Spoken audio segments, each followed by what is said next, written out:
Todos, meu nome é Pedro Naves, sou investigador, trabalho com pragas florestais no INIAV, pragas de montado, pragas de pinheiros também. Vou-vos apresentar as principais pragas que afetam o montado em Portugal. Vão ouvir alguns nomes esquisitos, o objetivo não é fixarem, obviamente, nem saberem nomes. É pensarem, eu já tive disto, ou já vi isto, ou tenho alguma coisa parecida. E, portanto, e podem fazer perguntas, podem interagir, não há problema nenhum, eu gosto desse feedback. Portanto, basicamente, não é preciso estarmos a perder muito tempo com a importância do montado, a importância do sobreiro e da azinheira. São das espécies mais importantes no nosso país. O pinheiro bravo está a perder a área exponencialmente, quase diria. O eucalipto tem os problemas que tem, aumenta, mas também é uma espécie complicada e não pode ser em todo o lado, como é óbvio. O pinheiro manso está a crescer muito e é uma espécie que ainda vai aumentar muito diária. Mas temos o sobreiro e a azinheira que têm-se mantido relativamente estáveis ao longo dos últimos anos. A azinheira eu acho que vai ter que levar com um programa de mais apoio, de revitalização, porque a azinheira, de facto, pouca gente está a apostar na azinheira, ou quase ninguém está a apostar na azinheira, e temos um problema de povoamentos muito envelhecidos, muito velhos, com uma densidade muito baixa. E o problema também do sobreiro, eu acho que temos um problema também de densidade e idade elevada e densidade relativamente baixa. As pragas e as doenças são importantes, mas por vezes são sobrevalorizadas, ou seja, tendemos a vê-las por vezes como a causa principal do declínio da floresta. E pontualmente é assim, muitas vezes é assim, mas nem sempre é assim. Isto é um inquérito na Europa, a nível europeu, dos principais problemas que afetam a floresta e vemos que, de facto, temos problemas de pragas, problemas de doenças, que juntos correspondem a quase metade dos problemas que se verificam na floresta. Mas temos uma série de outras causas, pode ser causas abióticas, de clima, pode ser causas relacionadas com o solo, pode ser outras causas, muitas vezes não identificadas, que causam o declínio progressivo da floresta e que propiciam depois o ataque de pragas e a existência de doenças. E, de facto, temos que ter este enquadramento. Nós vamos ao campo, nós vemos um cogumelo, ou nós vemos uma desfolha grande, ou nós vemos um ataque grande de insetos, e está ali uma praga ou está ali uma doença. Mas temos que ter atenção que, se aparecer este problema aqui, há todo um enquadramento que temos que fazer um trabalho quase detetivo. Ou seja, porque é que apareceu este problema aqui? As árvores não estão lá indefesas à espera de ser atacadas pelas pragas, à espera de ser atacadas pelas... Elas defendem-se, elas reagem na maior parte dos casos, e como viram agora com a Joana, no caso dos fungos e no caso dos insetos também, eles estão lá em todos os povoamentos. Nós mostramos todos os povoamentos deste país, estão lá quase todos. Falta um numa herdade, está o outro na outra herdade, mas eles estão lá todos. Os fungos estão lá em todos. Se está a haver um problema, é porque há algum desequilíbrio. Há alguma coisa ali que correu mal. Por isso é que também muitas vezes, e no caso do montado acontece muito, temos situações parecidas e o senhor diz que tem um problema de plátipos e o senhor na herdade ao lado não tem problema de plátipos e fazem os dois descortiçamento no mesmo ano. Os dois fazem gardagem ou não fazem gardagem, etc. E um tem problemas e o outro não tem problemas. Outro fator poderá estar a potenciar isso. O solo. O solo é muito importante. Análises ao solo são muito importantes. Se o montado é gerido com uma gestão até bastante profissional ou bastante ativa em muitos casos, por que não complementar e por que não dar e reforçar, combatar os problemas que o solo apresenta? O solo, temos solos relativamente pobres na maior parte do país, na maior parte das zonas de montado, porque não pontualmente fornecer elementos ao solo, que sejam necessários. O facto da gestão florestal, deixar ou não deixar o material linhoso depois de cortes, pode ser a diferença entre potenciar ou não o ataque de fungos ou de pragas. Deixar ou não deixar uma galeria ripícola, uma cortina de feixos ou de chopos numa vala ou num ribeiro, pode dificultar a dispersão de esporos do carvão dentro de casca. Pode dificultar a dispersão de plátipos. Eles veem aquela cortina, têm que fazer voos mais elevados para passar aquela cortina de árvores, mais dificilmente depois voltam a fazer voos descendentes. Aquela cortina de chopos ou de freixos corta os voláteis de árvores doentes. Mistura. Portanto, originalmente, o sobreiro não estava num povoamento monótono de uma só espécie, não é? Quer dizer, um montado é um ecossistema riquíssimo, muito, muito interessante, mas é um ecossistema artificial. Portanto, mesmo no caso, mais ainda no caso das doenças, estes povoamentos de uma só espécie, isto é, meio caminho andado, estamos a falar da dispersão pelas raízes. Se tivéssemos um focozito de 2, 3 sobreiros ou carvalhos doentes, com uma doença radicular, se depois ele fosse encontrar um bosquete de pinheiros, ou um bosquete de freixos, ou um bosquete de azevinho, ou um bosquete de seja do que for, se calhar parava aí aquela doença. Obviamente, no montado, o que é que ele espalha tudo? Porque ele só vai encontrar os textos disponíveis por todo lado. É a gestão que atualmente é feita de montagem, e obviamente isso tem outras causas, e para os tratores, para a gestão, para tudo, é assim que é, tudo bem. Mas isso também ajuda a explicar porque é que temos estes problemas e porque é que não temos outros, e porque é que temos estes. Com algumas medidas simples, nomeadamente com estas das galerias ripícolas, deixar algumas outras espécies, podemos tentar minorar alguns destes problemas. Minorar.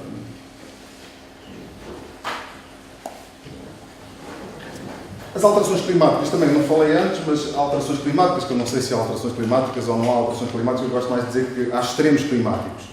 E, de facto, os extremos climáticos também podem potenciar o ataque de pragas e doenças, muitas vezes de maneira que também não são diretas. Ou seja, obviamente, viemos agora de um ano muito seco, não é? As árvores não estavam bem, aliás, viu-se uma mortalidade enorme em outubro, novembro, montado por todo o lado, de eucalipto, imensos eucaliptos a morrer por todo o lado, pinheiro bravo, nós vimos pinheiros bravos a morrerem, sem mato, sem nada.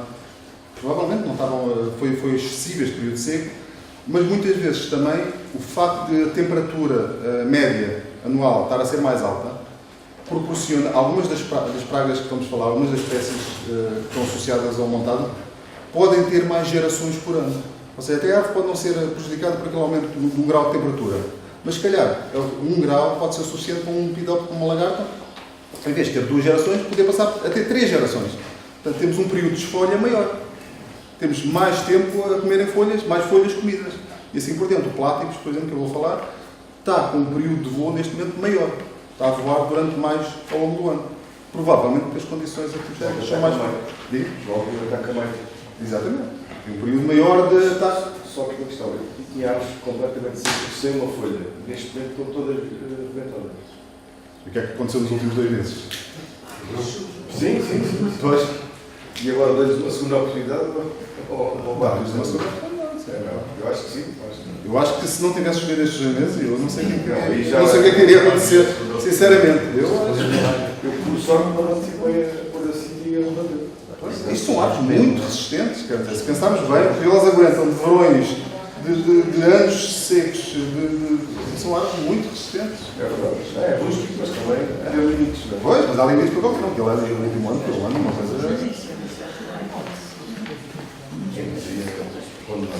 E, portanto, nós atualmente, e de facto e com razão, há muitos problemas sanitários, há muitas pragas e doenças a atacar o sobreiro, mas sempre houve, se calhar numa escala diferente. Mas nós temos sempre uma noção a pensar no curto prazo e na nossa geração. Mas já há muitos anos, isto já tem mais de 60 anos, se falava disto. Que havia mortalidade de sobreiro em algumas regiões do país, nomeadamente ali na bacia do Tejo, etc. A doença, falava-se na doença, sem na altura, muitas vezes ainda hoje, seja possível diagnosticar qual é, com exatidão, o mal. Portanto, isto não surgiu recentemente. O que nós recentemente sabemos de facto sabemos em relação às pragas e às doenças, como viram, o que é que existe no nosso país, o que é que causa problemas no nosso país. Isto é uma lista de nomes, não vos interessa, dos principais insetos e dos principais fungos que atacam o montado do nosso país. Temos alguns desfolhadores, bastante alguns insetos do tronco, a cobrilha e o Platypus. Vamos falar um pouco da maior parte destes exemplos. Mas tenham a noção que, no caso das pragas, as pragas são a exceção. Ou seja, há muitos insetos associados ao sobreiro. Os sobreiros, aliás, os carvalhos, são as árvores mais ricas nas regiões temperadas, com maior diversidade de insetos. Então, é um quadro antigo, mas dá-vos uma ideia. Há centenas de espécies que se alimentam, que vivem, que se associam aos carvalhos. Algumas poucas, relativamente poucas, causam problemas. Obviamente são essas que nos interessam. E é essas que queremos gerir, e essas, as poucas que causam, podem causar problemas muito graves, podem matar uma árvore, não é? Mas há centenas de espécies associadas aos carvalhos, às sobreiras. Basicamente, vou falar de 4 grupos de insetos. Isto dava para estar aqui 2 ou 3 horas a falar de todos eles, mas vamos ter. Mas se alguém tiver algum problema pontual com algum grupo, de insetos, depois podemos falar no café. Insetos que atacam o sistema radicular, insetos associados aos frutos. Isto não se vê nada, porque isto está com as cores muito estranhas, mas insetos do tronco, dos ramos e insetos desfolhadores. Isto ficou tudo formatado as cores, desculpa, mas... Insetos das raízes. Normalmente não têm causado muitos problemas. Não temos tido muitos problemas com insetos das raízes. Basicamente, os insetos das raízes têm causado problemas que têm sido melalontas. Os melalontas são estes escarabeiros grandes, são assim umas carochas grandes deste tamanho, polífagos, ou seja, alimentam-se de uma série de hospedeiros, portanto não são exclusivos do sobreiro, nem da azinheira. Até alguns são pragas agrícolas, no milho, batatas, batata doce, etc. Portanto, podem estar associados a montado, podem estar associados a uma plantação de pinhal jovem, etc.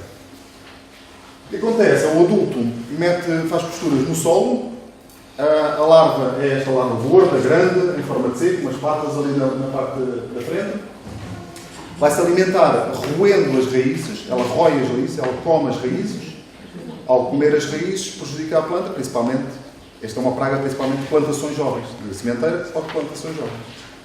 O ciclo dura 2, 3 anos, ela está 2, 3 anos debaixo da terra a alimentar-se, tem uma mobilidade reduzida, quer dizer, portanto são ataques normalmente localizados, e depois, quando chega à altura de pupar, enterra-se um bocadinho mais, pupa, e depois sai o adulto, agora nesta altura do ano, um bocadinho mais cedo até. Abril, maio, junho, é a altura que temos estes adultos. Temos visto alguns problemas disto, em zonas secas, em plantações jovens, ou em sementeiras, zonas secas, ali mais para o litoral, areias do litoral, Santiago de Cacém, etc. De facto, pontualmente tem havido alguns problemas com isso. Zonas com alguma umidade, ou que no inverno haja alguma umidade no solo, assim, normalmente não tem tantos problemas, porque havendo umidade as larvas morrem, acabam por morrer, ou mesmo pontualmente que haja algum encharcamento, o chuveiro também não gosta de encharcamento, mal, se houver então algum encharcamento, mata completamente as larvas.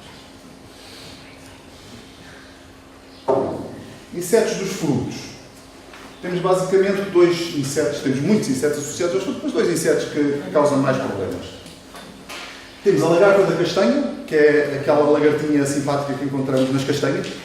Portanto, mas é um inseto polífago, alimenta-se de vários frutos, e para ela é indiferente ser uma castanha ou ser uma bolota. É conhecida como uma praga do castanheiro, mas neste caso também pode atacar as bolotas. Portanto, é aquela borboleta ali, uma borboleta muito discreta, muito pequenina.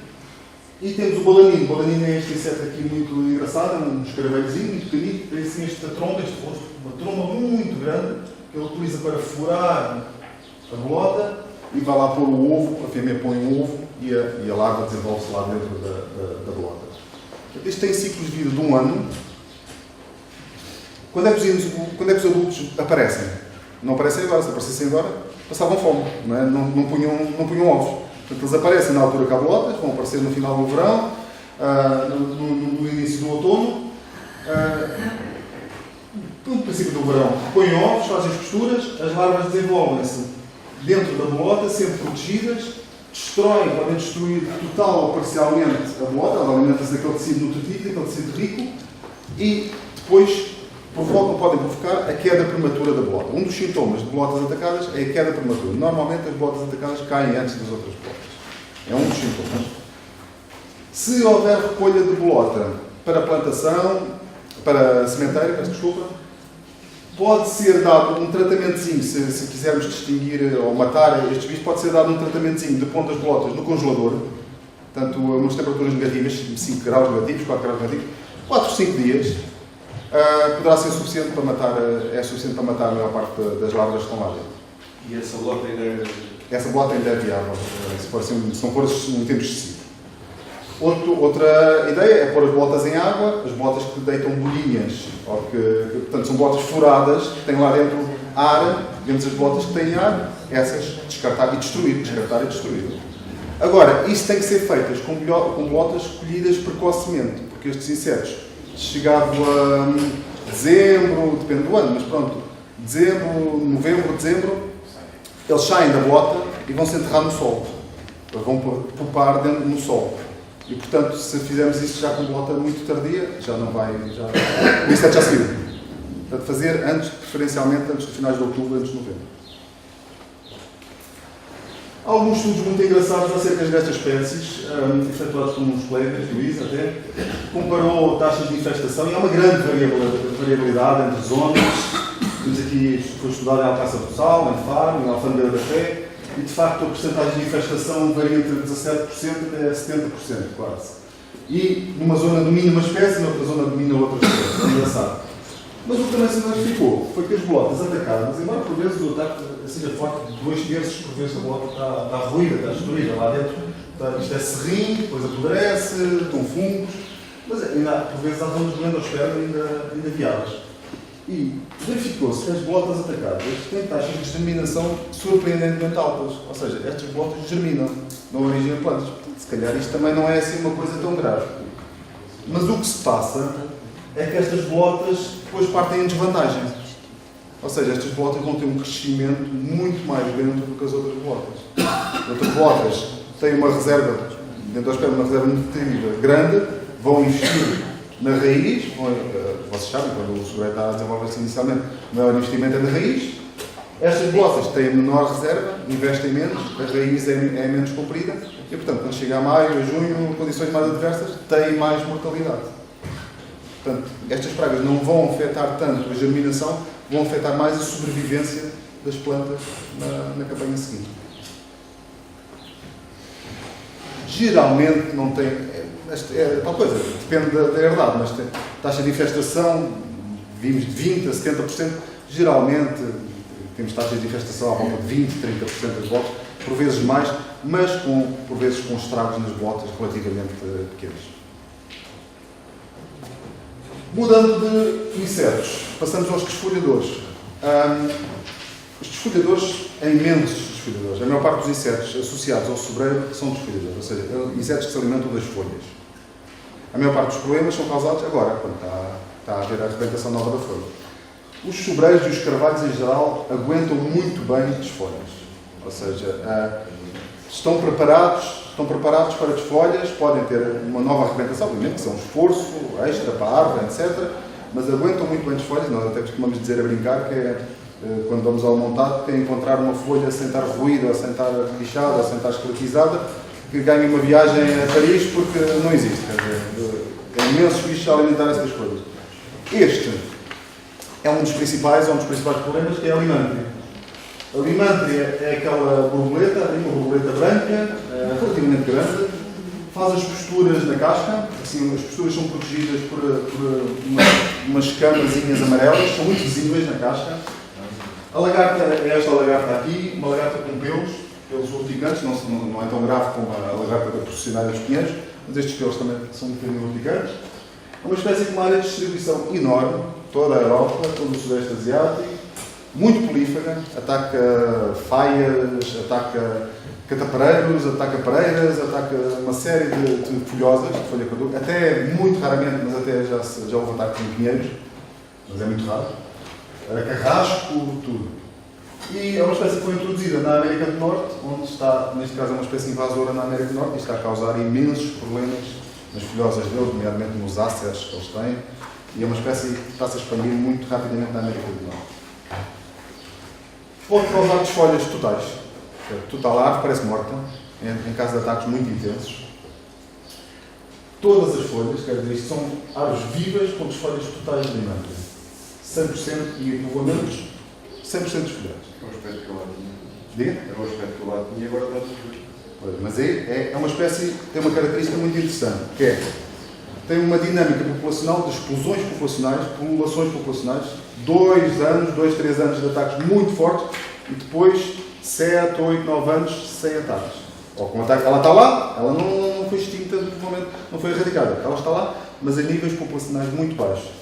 E depois, por razões que ainda não são bem conhecidas, a própria dinâmica da espécie, tem a ver provavelmente com os inimigos naturais, etc., tem uma explosão populacional, um pico populacional que dura 2, 3 anos. E neste pico populacional causa desfolhas totais, muito graves. Isto ocorre por toda a Europa. Em Portugal tem ocorrido ciclicamente. Antigamente havia muitos problemas de limântria no Baixo Alentejo. Mais recentemente têm ocorrido alguns problemas. Houve um ataque forte em 2012 na zona de Olmira, um ataque muito forte. Ali, Rio Frio ciclicamente tem ataques fortes de Limão. É uma zona, há ali um foco muito localizado e até com ataques mais reduzidos, com ciclos mais reduzidos do que este dos 8, 9 anos que eu tinha dito. De facto, aquela zona do litoral alentejano, Península de Setúbal, tem sido a zona agora nestes últimos anos com maiores ataques de Limão. Pode ter a ver com alguma comunidade, sendo zonas mais limpas? Provavelmente terá a ver com alguma dinâmica menos extremos climáticos, porque isto é assim, os extremos climáticos, uma faca de dois gumes. Eu lembro que uma vez na Tunísia, tivemos cá uns colegas tunisinos que eles estavam a começar com uma das populações limanas, foram à floresta a ver e estava de facto a ficar grave. Então tiveram 5 ou 6 dias seguidos com temperaturas de 40 e tal graus, assim, uma brutalidade. E aquilo morreu tudo. Ou seja, também não é bom para a árvore, quer dizer, não é uma situação desejável. Mas 40 e tal graus consecutivos, depois ao sol e temperaturas muito altas, o ciclo foi abortado ali. Ia começar ali um ciclo. Houve uma mortalidade enorme da alimenta. Portanto, poderá ter a ver alguma coisa climática, assim, local. Há muitos inimigos naturais. O problema é que estas populações e os inimigos naturais provavelmente ajudam a manter a espécie num nível baixo. Estas populações, quando acontecem, são relativamente rápidas e os inimigos naturais demoram a responder. Inimigos naturais, temos chapins, temos pássaros, temos vespas parasitoides, temos vespas só para os ovos, vespas para as lagartas, vespas para os adultos, só que estes inimigos naturais todos demoram a responder a um aumento de disponibilidade de alimento. E quando respondem, depois ajudam a controlar, mas demoram a responder e no caso destes surtos tem pouco efeito. Morcego também, não? Diga. Morcegos, todos, tem uma série de inimigos naturais. Mesmo estas. Depois já vou falar mais para. Portanto, aqui um esquema muito simples do ciclo. Este esquema é comum à maior parte dos desfolhadores, que eu não vou entrar em grandes pormenores dos desfolhadores, porque eles depois são todos muito parecidos. Mas, portanto, basicamente, a maior parte deles temos larvas ou lagartas, neste caso, agora, nos meses de primavera, quando as folhas estão tenras, quando as folhas estão mais disponíveis, quando há mais folhas. É estas folhas tenras que eles querem alimentar-se. Portanto, muitas lagartas, abril, maio, junho, etc. Na espécie, na parte delas tem um ciclo por ano, às vezes há 2 gerações por ano. Portanto, depois vamos ter pupas podem ser na água, podem ser no sol, podem se deixar cair ou enterrar para o solo. Vamos ter depois ou adultos no próprio ano, ou estádios invernantes, e depois o ciclo continua no ano seguinte. Mais luta. Temos a luta química. A luta química, de facto, é utilizada neste ciclo, nestas populações. A aplicação de difulgazorando em linha, de outros bacilos também. Quanto mais cedo, melhor, e quanto mais jovens tiverem as lagartas, melhor. Porque antes que elas causem grandes estragos e antes que estejam mais protegidas, as lagartas mais velhas têm mais pelos, estão mais protegidas, embora algumas destas substâncias também sejam por ingestão. Portanto, quanto mais cedo, melhor. E de facto já tem sido aplicado, já foi aplicado no nosso país e com sucesso. Temos a luta. Essa aplicação tem um avião que normalmente é feita por aplicação aérea. Normalmente é feito por um contrator, com pressão. Normalmente. Isso é feito com contrator. Mas pode ser feita a aplicação aérea. Já se fez nos países europeus, muitas vezes já se fez com aplicação aérea. Cá em Portugal, não sei, eu penso que já se fez também a aplicação aérea. Mas normalmente é contrator. E a regulação dessa química? Uma propriedade faz, não faz à outra? Sim, mas esse é o interno. Não, mas é assim. No caso de já estar a acontecer isto, até daquelas espécies que, com pláticos, por exemplo, isso depois muito. Se você fizer muito bem, mas o vizinho não fizer, os bichos vão condenar. Aqui neste caso, a postura já foi toda feita. As lagartas já eclodiram. Se você fizer, você bem ou mal está a dar cabo de toda a sua população. Não vai ter a desfolha que o vizinho vai ter, obviamente. Depois as lagartas do vizinho vão emergir como adultos, eles vão procurar, se calhar as suas aves até estão mais apetecíveis que as outras que ela desfolham, não é? Mas para isso é que também o associativismo florestal, a boa gestão, obviamente, é para isso que existe também, não é? As associações, mas neste caso até consegue prevenir a desfolha se fizer o tratamento. Pois, obviamente, se o ciclo continuar alto nos anos seguintes, as suas aves até são apetecíveis. A luta biotécnica, há armadilhas, eu trouxe aqui uma armadilha para vos mostrar, não tem nada de especial. São armadilhas para lepidópteros, portanto, para borboletas. Há vários modelos. Este é um modelo que funciona muito bem para a alimenta, portanto, isto não é o calhas, esta cor não é o calhas, este modelo não é o calhas, isto já foi estudado, sabemos que funciona, não é? Portanto, para a alimenta, este é um modelo recomendável. Isto, portanto, por dentro está vazio, nós pomos o atrativo pendurado aqui, preso aqui nesta tampinha, borboletas vêm a voar. Isto é uma feromona sexual, ou seja, um atrativo sexual, está comercializado, existe no mercado, chama-se Disparlure, que é de Limantra dispara, é o Disparlure, é o lure, o atrativo da dispara. Portanto, elas vêm a voar, entram aqui dentro, tentam acasalar com o atrativo, ficam aqui presas e apanhamos. E elas já não saem daqui. Isto funciona, obviamente, como tudo, Diga? Não, elas já não saem, não, sem água. Normalmente até vamos um bocadinho de terra ou de areia só para dar um bocadinho de peso para isto não ficar a voar e a oscilar muito. Só uma pedrazinha só para dar peso, pronto. Mas não precisa nada.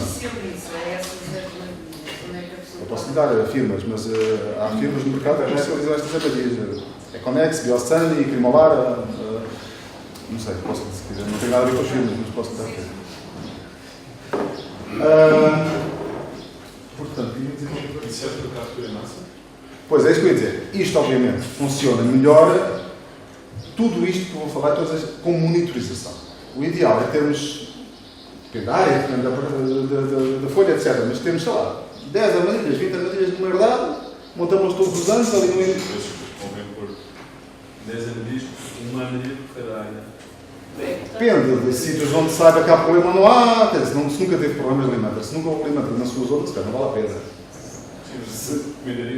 O que eu recomendaria é ter uma zona qualquer mais propensa ou que haja cá mais desfolhas, ou mais acessível, ou onde não há, ou onde seja fácil ir.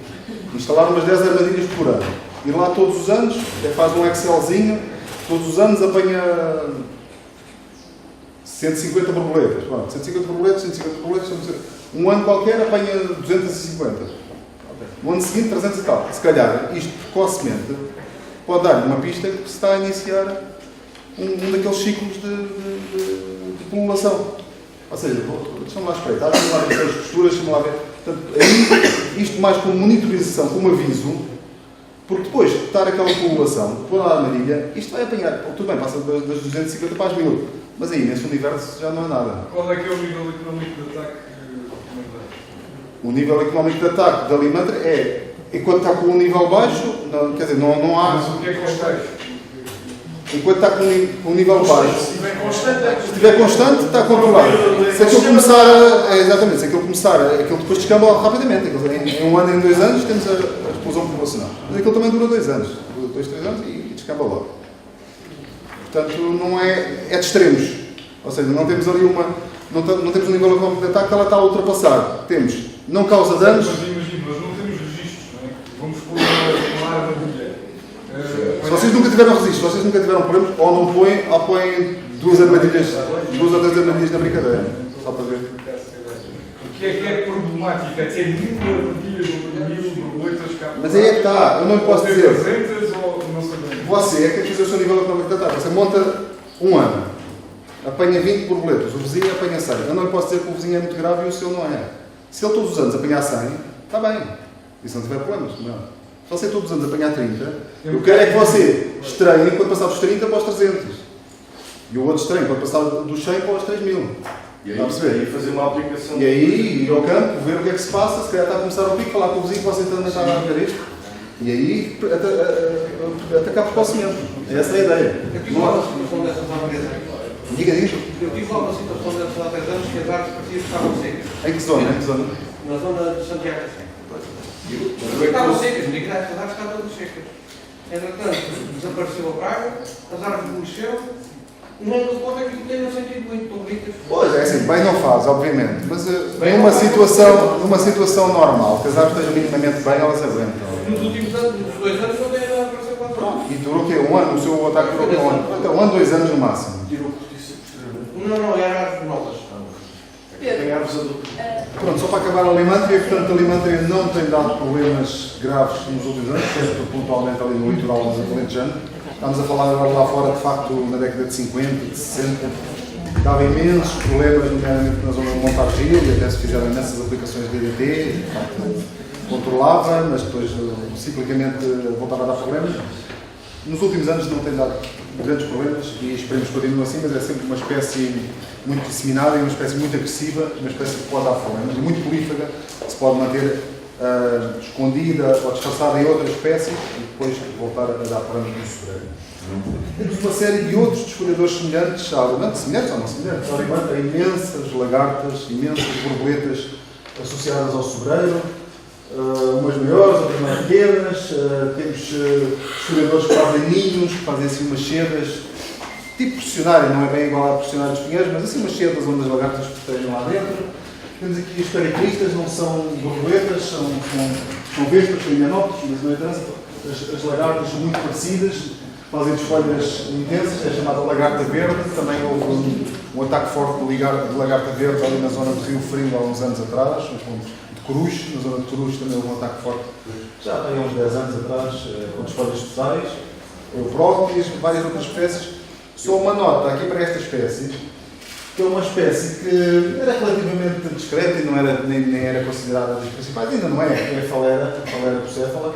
A borboleta é aquela borboleta noturna ali, a lagarta é esta lagarta assim, parece uma lagarta da couve, quase, assim, encontra-se em grupos, e que nos últimos anos tem estado a dar mais problemas e tem estado a dar problemas de uma maneira estranha. Temos visto desfolhas e lagartas ativas em dezembro e em janeiro, ali na zona de Montemor, na zona do Crato, 2 ou 3 zonas que vimos estas lagartas em atividade em dezembro e em janeiro, que é uma coisa que nunca se tinha ouvido falar, nem era suposto haver lagartas nessa altura do ano.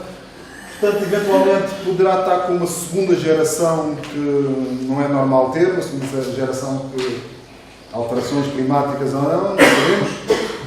Estejam atentas a esta espécie, não sei se alguém tem encontrado uma série de lagartas semelhantes, mas pronto.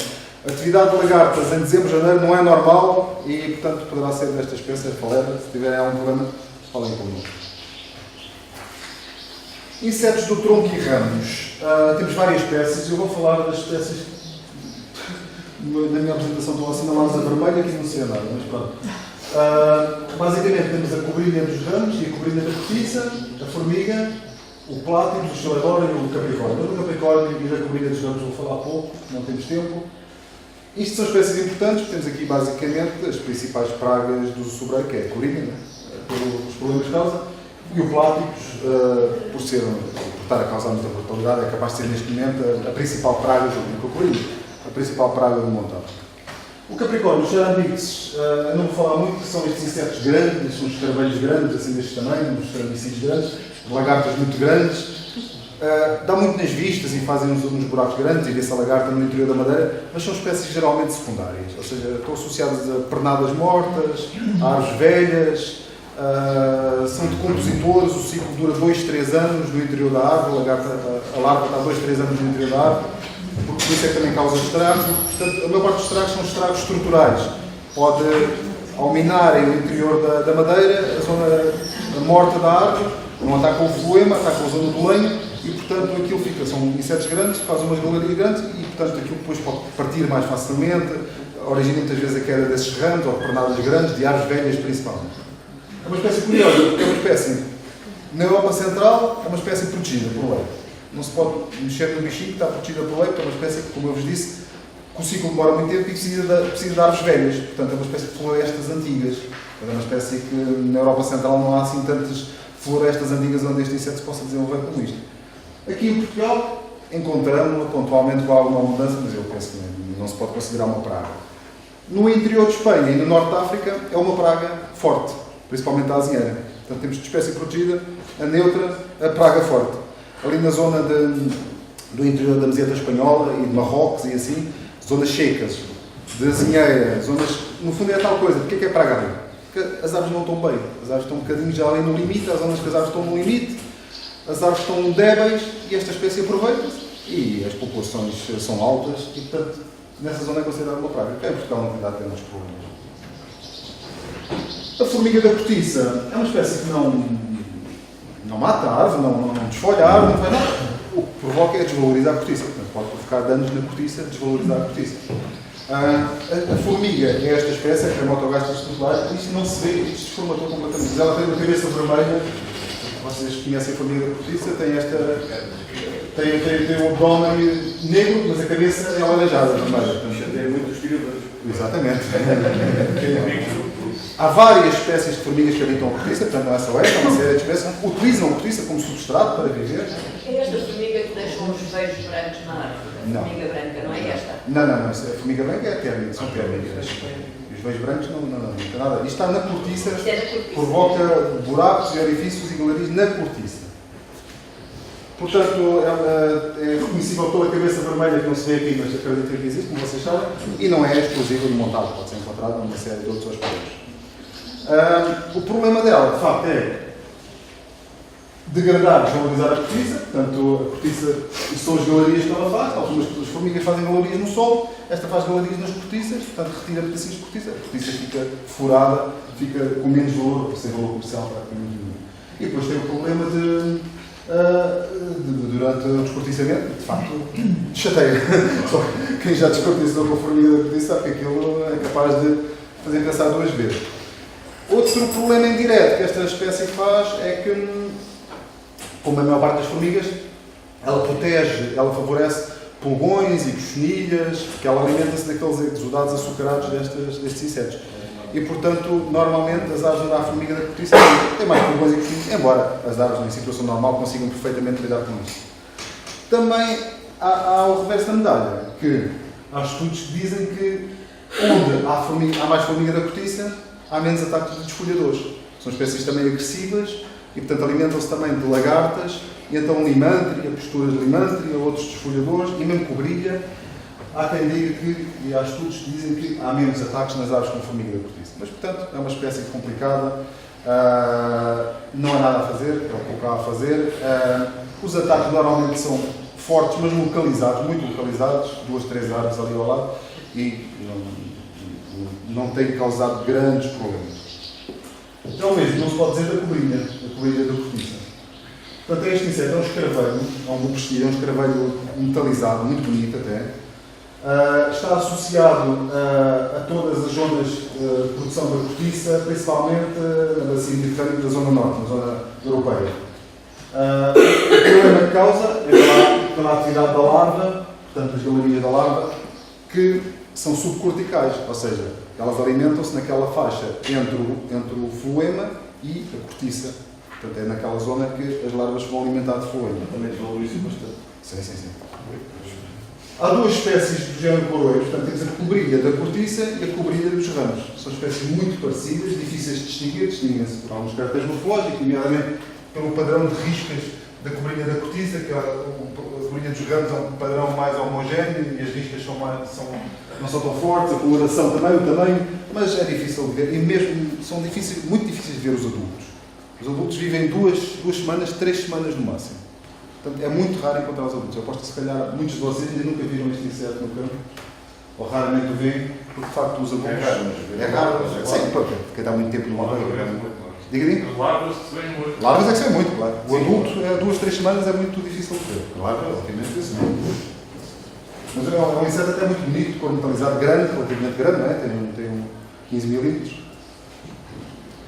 As larvas é que se veem muito, são assim umas larvas moles, não são, se as tirarmos das galerias são muito moles, muito pouco ativas. Os tiradores matam-as logo. Diga? Os tiradores matam-as. Matam-nas logo, claro. E mesmo ao expor a galeria e ao expor a larva, mata. Não morre logo instantaneamente, mas mata, acabou-se para ela, acabou com ela.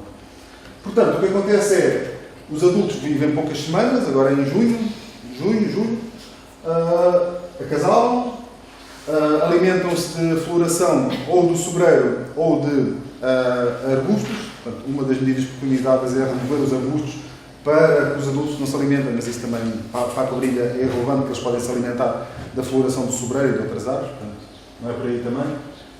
As fêmeas vão fazer a postura na casca, na cortiça.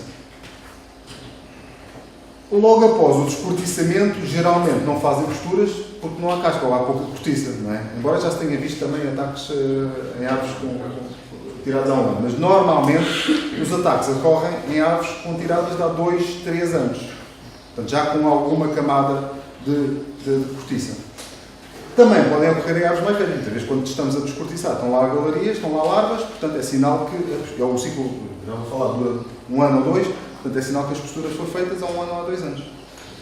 O problema da cobrilha da cortiça, portanto, é que temos aqui um período muito longo de exposição à cobrilha. Ou seja, com tiradas de 9 em 9 anos, temos, não são 9 anos, mas pronto, temos 7 ou 8 anos em que a árvore está ali exposta a sucessivas gerações de cobrilha. Portanto, mesmo que a densidade populacional da cobrilha seja baixa, basta termos uma postura por árvore por ano, não é nada de especial, para no final de 7 ou 8 anos temos ali 7 ou 8 galerias longas, em S, a desvalorizar a cortiça, que entretanto já apodreceram, que cheiram mal, que degradaram a cortiça, etc.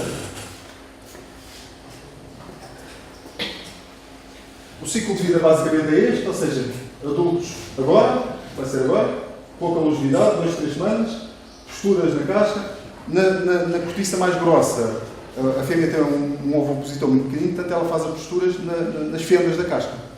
Portanto, ela não consegue pôr o ovo a atravessar a cortiça toda, portanto procura as zonas da casca com fendas, as zonas da cortiça com fendas, mete-se lá dentro e faz a postura dela, porque ela não se quer alimentar da cortiça, ela quer ser alimentada pelo floema daquele tecido vivo que está a construir a cortiça, e onde circulam os nutrientes.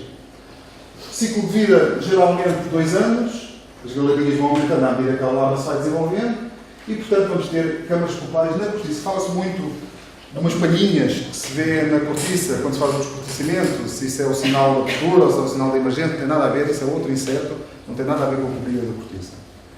Isso é um daqueles mitos do montado das palhinhas e que é a postura ou que a larva saiu por ali ou assim, não tem nada a ver com a cobrilha da cortiça. É outro inseto que não faz mal nenhum e que habita na cortiça. E, portanto, o descorticamento foi feito relativamente cedo, ainda conseguimos encontrar ou larvas desse ano ou larvas que ainda estavam no início do desenvolvimento. Os danos, disso não se vê nada, infelizmente, mas pronto, os danos são estes, são... Desculpa. Hã? Peço desculpa. Pois, eu posso depois mostrar o computador, mas as pessoas também sabem. Mas pronto, são galerias, por vezes com uma grande densidade. Por vezes nota-se umas manchas brancas e uns exudados, e por vezes vê-se mesmo a forma, se a cortiça for ainda fina, vê-se mesmo a forma da galeria, consegue-se detectar a forma da galeria no sobreiro. Também pode haver exudado sem presença de cobrilha, não é? E pode haver exudado mesmo já com a cobrilha tendo saído, está lá a galeria fermenta, tem bactérias, entrou para lá fungos, entrou para lá outros insetos, aquilo fermenta e pode dar exudado. Nós, uma das que temos um grupo operacional agora dedicado à cobrilha, uma das coisas que estamos a tentar fazer é testar aparelhos de detecção precoce, ou seja, aparelhos com ultrassons, pomos um dos problemas da cobrilha é que nunca sabemos, ou pouco sabemos, quando vamos descortiçar é um bocadinho o ovo Kinder, não sabemos o que é que vai sair dali, se vamos ter um grande ataque ou um pouco ataque. E, portanto, estamos a testar aparelhos de ultrassons para tentar detectar precocemente ataques na cobrilha, portanto, depois pode-se fazer algumas... vamos testar também depois solarização com lonas, alguns métodos de gestão que ainda vamos testar para ver se funcionam ou não. Uma coisa, aqueles pontos brancos, há outras coisas que também têm os sintomas. Também há outras coisas, não é exclusivo, mas pode acontecer, pode ser uma coisa, não é exclusivo. Olhos limpos, lá está. Estou na dúvida, será que quase nunca sabemos. Por isso é que este aparelho com sons seria interessante, pelo menos para eventualmente quantificar ou detectar um nível económico de ataque ou um nível de ataque para intervir ou não, para o ônibus ou não, ou o que seja. Outro que aparece muito, isto também não se vê bem, mas é assim umas irregularidades na árvore, é a atividade de pica-paus. Isto até foi um inimigo natural, benéfico, que foi lá alimentar-se, ele consegue escutar, consegue saber onde é que está a larva, alimentou-se, furou aquilo, só que depois provocou involuntariamente danos no floema, a árvore faz aqueles calos, aquelas defesas, e portanto também fica com estas irregularidades que não são nada benéficas para tirar a cortiça, não ajuda nada. Mas por acaso neste caso é um inimigo natural. Há muito, ao contrário da alimantria, há muito poucos inimigos naturais da cobrilha. Ao contrário da coisa, temos um adulto com um ciclo de vida muito reduzido, portanto, nenhum inimigo natural se vai especializar num inseto que vive 2 ou 3 semanas. Depois temos um inseto muito bem protegido. A cobrilha, tudo o que nós gostamos de insonorizar, de proteger, de ser difícil, também prejudica a atividade de inimigos naturais. Não há umas vespas, mas não são específicas. Poderiam ser umas vespinhas, uns inimigos naturais que poderiam ser criados em cativeiro, mas não são específicas, portanto também não vale a pena estar a criá-las, depois soltamos e elas vão atacar outros insetos. E temos também um dos problemas graves da cobrilha, é que ao contrário de outros insetos, é muito difícil de criar em laboratório. Nós tentámos criar larvas em laboratório, por ridículo que pareça, uma praga importante. A larva é muito frágil, muito mole, muito frágil, tem nada a ver com as larvas o inseto vetor do mato, do monocamus, é uma larva rija, resistente. Estas larvas do prestígio são muito frágeis. E, portanto, não se consegue criar em laboratório para depois testar inimigos naturais e para desenvolver inimigos naturais para soltar. Há muito poucos inimigos naturais. Peço desculpa, mas vou ter de interromper 2 segundinhos para dizer que há 2 carros, um Toyota e um Audi, que estão a interromper a passagem de... Carlos ou carrinho? Tem aqui Toyota e Audi e tem as matrículas. É preciso voltar a verificar. PD, exatamente, e depois um 22, U e 20. É o teu também? Toyota, Tem a ver com a matrícula. 22, U, Y e 20. E essa não é a vossa?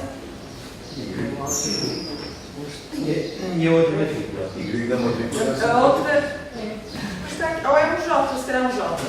Talvez seja um J. Um J, talvez. Já está identificado.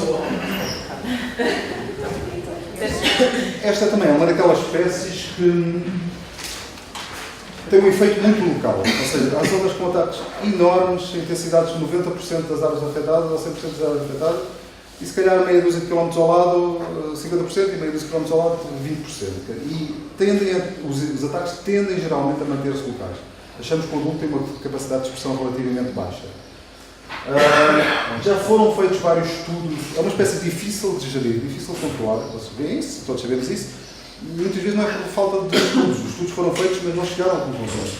Nós fizemos um estudo muito grande de presença de cobrilha com gestão do povoamento, com ano de escortiçamento, com altura de escortiçamento, com presença de arbustos, não arbustos, com gradagem, não gradagem, etc. Não chegámos a nenhuma relação. Isto foi uma base de dados enorme, com milhares de entradas, portanto, não vimos nenhuma relação forte com nenhuma dessas atividades de gestão. Os espanhóis têm alguns estudos que dizem que há uma relação entre a infestação de cobrilha e a maior densidade de moldado, mas também isto é lógico, havendo mais árvores, teoricamente o nível populacional da cobrilha será maior, e, portanto é expectável que haja mais cobrilha. Maior cobertura de matos. Não sei, tenho algumas dúvidas em relação a isto. Eventualmente os matos ajudam o adulto na alimentação, mas não sei se isto fará também uma diferença assim. A ausência de formiga da cortiça nas árvores atacadas. Mas também, a escolher um bocadinho entre um mal e outro, também não me parece que seja por aí. Uma coisa que nós fizemos foi testar, porque não há armadilhas, não há atrativos para esta espécie. Os espanhóis diziam que tinham uma armadilha muito boa e um atrativo muito bom. Nós testámos cá, em colaboração com a APFC ali na zona de Coruja. Fizemos várias parcelas, uma rede de armadilhas muito densa, só para testar se funcionava ou não. Aquilo são tudo a zona de estudo, parcelas, a malha de armadilhas, tipo de armadilha. Uma armadilha roxa, cujos bobestilhos em geral são atraídos pela cor roxa, ou pelo verde também, mas pelo roxo funciona muito bem. Uma armadilha de cola e com um atrativo que os espanhóis diziam que funcionava muito bem. E montámos aquilo e, de facto, apanhamos imensos bobestilhos, apanhamos milhares de bobestilhos. Só que apanhamos 2 cobrilhas da cortiça em 2012 e 11 cobrilhas da cortiça em 2013. Portanto, aumentou. Isto não funciona. Está a aumentar a eficácia, então os anos estão a aumentar. E apanhamos milhares de insetos. Portanto, não temos ainda armadilha, não temos ainda atrativo. Mais do que armadilha, não temos atrativo eficaz para a cobrilha. Isto funciona para os prestígios, mas não temos. Mas eu, por exemplo, sei que zonas que tinha, numa tiragem tinha nessa cobrilha e na outra a seguir, portanto, 9 anos depois, que nota-se que reduziu ou não há. Aquilo também faz o ciclo, todos os insetos fazem. Este ciclo deste, parece-nos, a tendência é que são muito longos. Faz assim, e não são aqueles exponenciais, assim como alimenta, curtos, são ciclos assim longos, de facto ciclos de 15 anos, 20 anos, mais alto, depois volta para baixo, portanto, quase que apanhamos tiragem assim, tiragem não, mais ou menos. É um bocado por aí. Um bocadinho assim. Desculpa, há alguma investigação em curso nesta área? Convosco aqui ou... Connosco, com os catalães, na Catalunha também está um grupo muito forte dedicado a isto. Connosco também estamos a tentar. Isto seria uma espécie muito interessante para ter uma armadilha. Porquê? Porque temos um adulto que voa pouquíssimo tempo. Ou seja, concentrávamos ali uma malha de armadilhagem muito forte durante pouco tempo do ano. Não precisávamos estar a mudar atrativos, não precisávamos nada. Era pôr otimizar mesmo o ciclo de vida dele. Punhamos uma malha forte e apanhávamos os adultos. Mas de facto, aparentemente, ou não há um atrativo sexual, as armadilhas funcionam muito bem com atrativos sexuais. com feromonas sexuais. Portanto, neste momento, os atrativos que temos são atrativos que simulam um sobreiro. Simulam um sobreiro com certas características, recém-descortiçado, mas pelos vistos não conseguimos simular o sobreiro também com carinas. O que é que vão ser exatamente no estudo que vocês fizeram? O estudo que nós fizemos foi testar um atrativo, que foi testar aquelas armadilhas, e um atrativo que os espanhóis diziam que funcionava muito bem, que no fundo simula um sobreiro atrativo para a colonia. O resultado, o que é que foi? O resultado foi este de pouquíssimas capturas de cobrilha. Apanhámos meia dúzia de 11 insetos em 2 anos. Portanto, nada. Para os esforços da armadilhagem que é isto, não é ridículo. Não é nada. A armadilha funciona, está a apanhar outros tídeos, só que não está a ser atrativo para a cobrilha. Qual é que é as vossas expectativas de curva? O que vocês acham? Qual é que é a distância que eu consigo? Vai ser possível. Estes poucos tídeos não têm voos muito. Curva de voo é o período de emergência, é o período de voo. A distância de voo é outra coisa. Sim, distância de voo, então isso achas que é o quê? Não sei, não disse para fazer isto, precisamos de estudos de captura, ou seja, apanhar bichos, marcar bichos, soltar bichos e voltar a apanhá-los para saberem se enriquecem. Pelo que vemos no campo, eu acho que vai ser reduzida de algumas centenas de metros no máximo a umas dezenas de centenas de metros no máximo, havendo disponibilidade de hospedeiros. O que se passa com todos os insetos não havendo disponibilidade de hospedeiros, fazem voos dispersivos. Mas havendo disponibilidade de hospedeiros, isto é uma espécie com fraca dispersão. Os adultos não são grandes voadores, não fazem grandes voos. Diga-me só uma coisa. Há a ideia do impacto sobre a qualidade da população da cortiça causada pelas diversas práticas, nomeadamente o cliente. Vamos ter essa apresentação hoje à tarde, alguns dados. Quantificação económica, sim. Obrigado. Portanto, uma espécie que é problemática porque... Isto pode estar associado, por exemplo, às ovelhas e aos... Aqui não acredito. O gado, em relação ao pláticos, eu acho que sim. O gado pesado, vacas e assim. A cobrilha não vejo qualquer relação com... E há tonocílios também, essa teoria. Também há essa teoria, mas teorias há muitas. Não sei, não tenho dados nem para contrapor, não. Pelo que vejo no campo, eu não vejo, sinceramente. Eu vejo tudo. O montado, o problema é que vemos tudo. Há quem tenha outra pessoa e vê muita cobrilha. Ao lado, há quem faça gradagens brutais e não morre nada. Outros não mexem e morre tudo. Um dos problemas do montado é esse.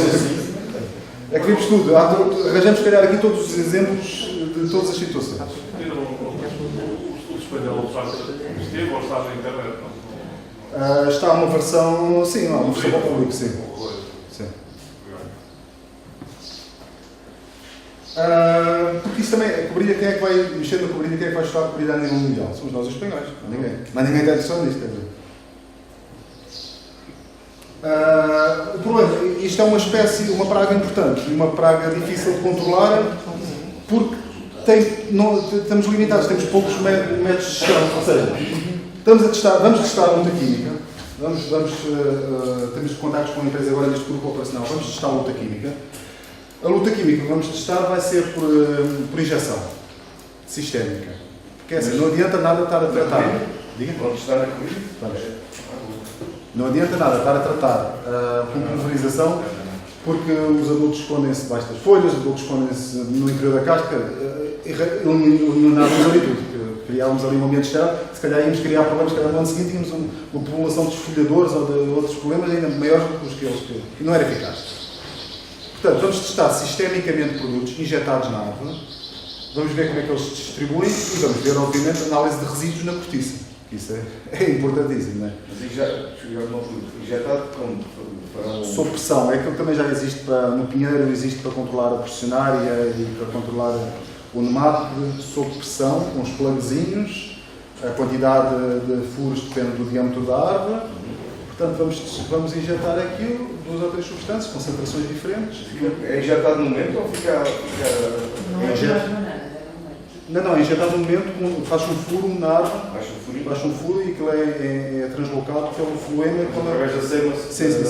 Não tem nada a ver com a banana. Não. Mas isto já tem sido testado no spray. O quê? As bananas. Não, no spray na injeção do spray. De produtos químicos? Sim. Já tem. Não, mas para nutrientes, para adubos. Diga? Sim. Pois, sim. Aqui vamos testar para a cobrilha, mas vai ser outras substâncias. Ok, Pedro, temos de avançar porque Tá bem. ainda temos mais duas Pronto. intervenções. Portanto, uma espécie complicada de gerir. O pláticos. Provavelmente uma das pragas, a praga mais importante do momento, porque mata a ave, né? E tem dado imensos problemas por todo lado. De facto, uma espécie muito agressiva.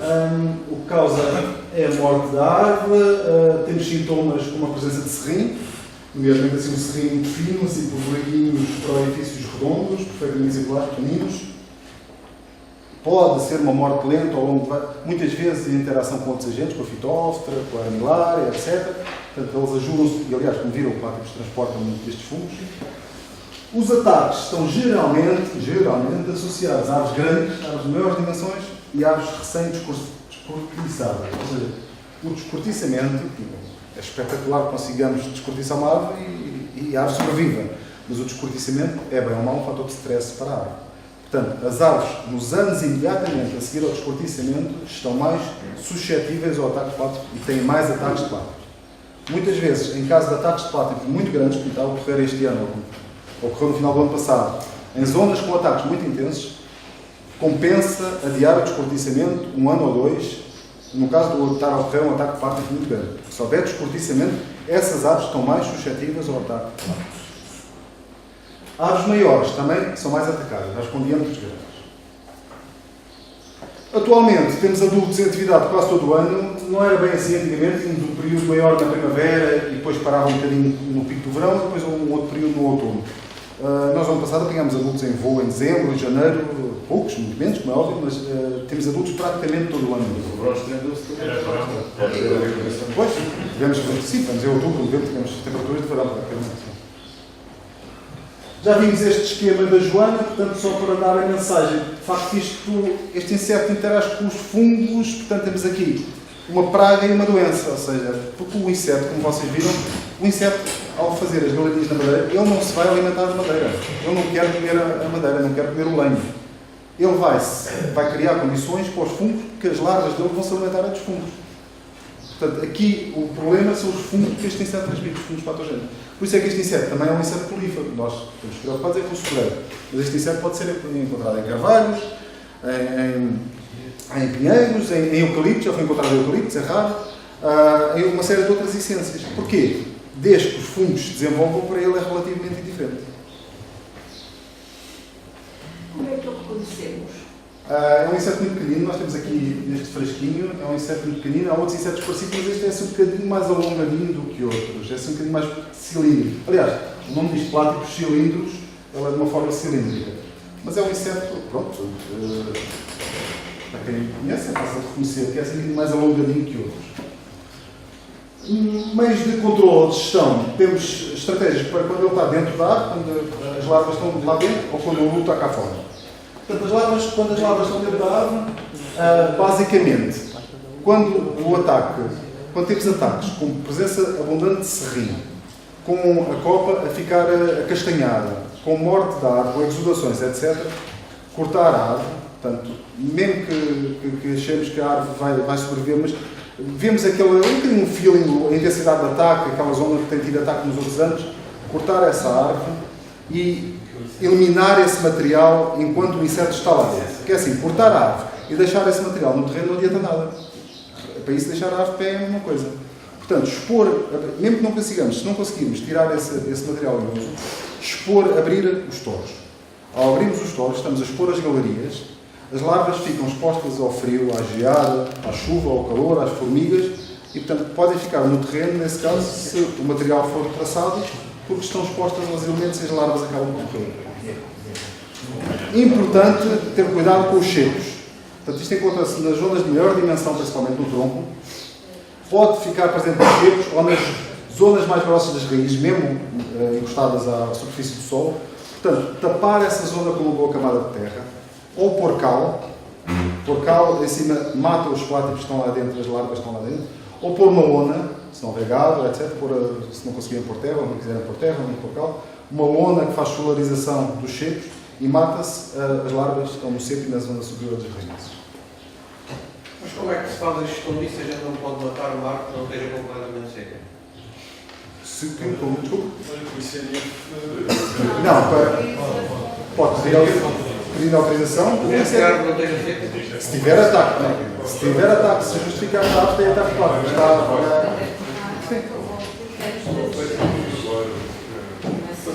Qualquer dúvida que tenham em relação ao ICNF, também vamos ter a saída amanhã e poderão também retirar essas questões. O ICNF já está um bocadinho mais já Já está um bocadinho. há sempre clínico.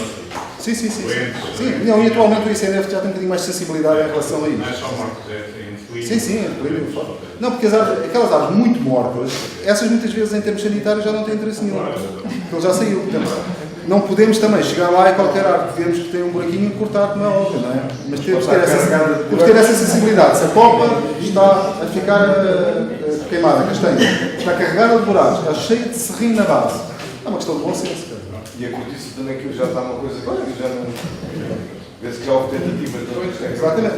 Tem um certo receio de estar a ajudar. Claro, não podemos. É isso. Para a fiscalização. Não se pode ser Não, mas tem bem. que pedir autorização. O ICNF pode clarificar, mas é preciso pedir autorização. Não é sempre para cá um bocado, porque eles vê uma árvore que tem isso, pede autorização. Depois vê outra que tem isso, um bocado. Eu acho que não tem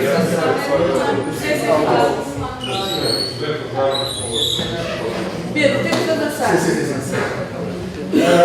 Pronto, o problema. Atenção ao descortiçamento, árvores descortiçadas na altura do descortiçamento muito mais suscetíveis, muito mais propensas a sofrerem ataques. Portanto, caso tenham ataques muito fortes, pontuais, se puderem, se quiserem, adiem o descortiçamento um ano ou dois, se houver condições para isso. Temos uma feromona e uma armadilha, não como meio de controle eficaz, embora capture bastante insetos, mais eficaz como meio de monitorização. Também pode ser. Por exemplo, eu tenho aqui um exemplar da armadilha. Isto não tem nada de especial, uma armadilha de modelo que chama-se modelo Slit. O modelo é este, portanto mete-se o atrativo cá dentro, aqui nestas cunhazinhas, o inseto vem a voar, ele tenta aterrar aqui no atrativo, não consegue, cai aqui nestas cunhas, vai cá para baixo e fica preso neste copo de regulação aqui, que tem furado por baixo, pode-se desatarrachar isto para deixar cair a água, ou pode ter líquido lá dentro para manter os insetos presos. Quando houver caçadores, vai ser um bocadinho problemático. Digo desculpa. Quando houver caçadores, vão usar isso como alvo. Claro, muitas vezes acontece. Só que agora não é. Isto é verdade. Todos os caçadores são iguais. Portanto, temos um atrativo que chama-se cilindrovida, pláticos cilindros, portanto, é uma feromona sexual, portanto, específica para esta espécie. Neste caso, era bom que houvesse uma coisa destas para que brilha, mas não há, para pláticos há. Descobriu-se que é uma mistura daqueles compostos, portanto, funciona bastante eficazmente. Convém, a armadilha pode estar mais tempo, mas convém a feromona estar num período de 6 semanas. Mais do que 6 semanas começa a ficar demasiado seca, portanto, recomendamos a muda da feromona a cada 6 semanas. A armadilha deve ser instalada não encostada a uma árvore a morrer, obviamente, mas detectando uma zona de mortalidade.